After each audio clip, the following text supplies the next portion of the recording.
நமக்கு பிடிச்சவங்க கிட்ட பேசணும், டைம் ஸ்பெண்ட் பண்ணணும், நமக்கு நிறைய ஆசை இருக்கும். ஆனால் அவங்க நம்ம கிட்ட சரியாக டைம் ஸ்பெண்ட் பண்ண மாட்டாங்க, கால் பண்ண மாட்டாங்க, டெக்ஸ்ட் பண்ண மாட்டாங்க. அப்படியே டெக்ஸ்ட் பண்ணாலும் லேட் ரிப்ளைஸாக வரும். கேட்டால் எனக்கு பேசுறதுக்கு கண்டென்ட் இல்லை, மூடு இல்லை, மைண்ட் செட் இல்லை, பிஸியாக இருந்தேன், அந்த வேலையில் இருந்தேன், இந்த வேலையில் இருந்தேன், நீ எப்போ கேட்டாலும் ஏதாச்சும் ஒரு காரணம் சொல்லிக்கிட்டே இருக்காங்க. அப்படின்னா அதுக்கு ரீசன் ஒன்னே ஒண்ணுதான், அவங்களுக்கு நீங்க இம்பார்ட்டன்ட் இல்லை, அவ்வளவுதான். ரொம்ப சிம்பிளா சொல்றேனே, அவங்களுக்குன்னு சில பேர் இருப்பாங்க, அவங்க கிட்ட எல்லாம் நல்லா பேசுவாங்க, டைம் ஸ்பெண்ட் பண்ணுவாங்க, கால் பண்ணுவாங்க, மெசேஜ் எல்லாம் பண்ணா டக்குன்னு ரிப்ளை பண்ணுவாங்க. ஆனா அது எதுவுமே நம்ம கிட்ட வராது. அதுக்கு ரீசன் அவங்களுக்கு நீங்க இம்பார்ட்டன்ட் இல்லை. அண்ட் ரெண்டாவதா இன்னொரு விஷயம், ஒரு பர்சனுக்கு டெக்ஸ்ட் பண்ற லெவலுக்கு, கால் பண்ற லெவலுக்கு வசதி இருக்குன்னாலே அவன் 24 மணி நேரம் எல்லாம் பிஸியா இருக்க மாட்டான்.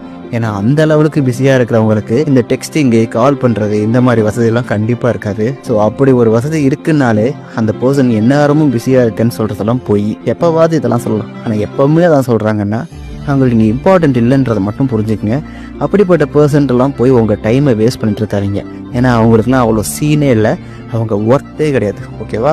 உங்கள் டைமை மதிக்கிறாங்கல்ல, அவங்க டைமை நீங்கள் மதிச்சா போதும். ஓகேவா? கண்டவங்களுக்காகலாம் உங்கள் எஃபர்ட்டையும் டைமையும் வேஸ்ட் பண்ணிட்டு இருக்காதீங்க.